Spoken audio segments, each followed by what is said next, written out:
Hello தங்கச்சி, காசு அனுப்பியிருக்கு பாருமா. நீயே கஷ்டத்தில் இருக்கிறேன்னு சொன்னியானே, எதுக்குண்ணே காசு அனுப்புனேன்? ஏங்க உங்க தங்கச்சி ஃபோன் பண்றா, இந்த ஸ்பீக்கர் போட்டு பேசுங்க. ஹலோ அண்ணே, ஸ்பீக்கர் போட்டு பேசுங்க. சொல்லுமா. அவருக்கு வேலை போயிடுச்சுண்ணே, வீட்டில் ரொம்ப கஷ்டமா இருக்குண்ணே. காசு இருந்தால் ஒரு 10,000 ரூபாய் அனுப்புனே. அவருக்கு வேலை கிடைச்சோன்னே கொடுத்துறேண்ணே. இல்லைன்னு சொல்லுங்க.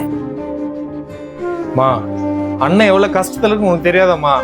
அன்னைக்கு வேற உடம்பு சரியில்லைன்னு சொல்லிட்டு ஹாஸ்பிட்டல் செலவுக்கு அதுக்கு எதுக்கு மொத்தமா செலவாயிடுச்சுமா. நானே ரொம்ப கஷ்டத்துல இருக்குமா. இந்த நேரத்துல போய் ஃபோன் பண்றேம்மா, காசு வேணும். தங்கச்சி நீ அங்க கஷ்டப்படும் போது நான் இங்க எப்படிமா நிம்மதியா இருப்பேன்? நம்மளுக்கு அப்பா அம்மா இல்லாம போலாமா, ஆனா உனக்கு கூட பிறந்த அண்ணன் நான் இருக்குமா. உனக்கு எந்த கஷ்டமா இருந்தாலும் இந்த அண்ணன் பாக்குறேம்மா.